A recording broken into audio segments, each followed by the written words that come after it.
बर्फ से ढके घने जंगल में सुबह की पहली सुनहरी रोशनी धीरे धीरे फैल रही थी।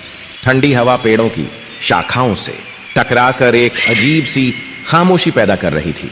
उसी जंगल के बीच बहती नदी के किनारे एक छोटा सा ग्रिजली भालू का बच्चा मछलियां पकड़ने की कोशिश कर रहा था।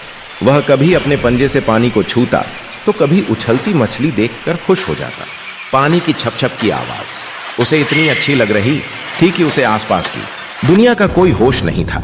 लेकिन उसी समय थोड़ी दूरी पर झाड़ियों के पीछे 3 भूखे भेड़िए छिपे हुए थे। उनकी तेज आंखें भालू के बच्चे पर टिकी थी। वे बिना आवाज किए धीरे धीरे उसे चारों ओर से घेरने लगे। अचानक भालू के बच्चे को कुछ अजीब सा महसूस हुआ। जब उसने पीछे मुड़कर देखा तो 3 जोड़ी चमकती आंखों को देखकर उसके शरीर में डर की लहर दौड़ गई। उसके कदम वहीं जम गए और दिल जोर जोर से धड़कने लगा।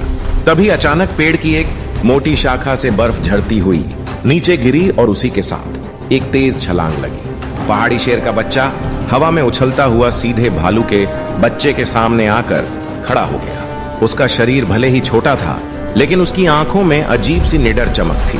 उसने साहस के साथ भेड़ियों की तरफ देखा। यह देखकर भेड़िए कुछ पल के लिए रुक गए। उसी क्षण जंगल एक भयानक दहाड़ से गूंज उठा।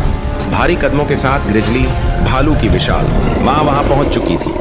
उसकी गर्जना इतनी शक्तिशाली थी कि पूरा जंगल कांप उठा।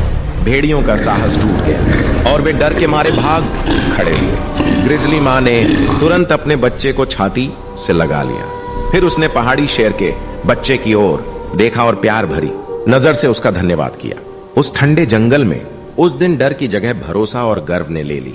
उस दिन जंगल ने एक सीख दी, साहस उम्र या ताकत नहीं देखता, दिल की हिम्मत ही सबसे बड़ी शक्ति होती है।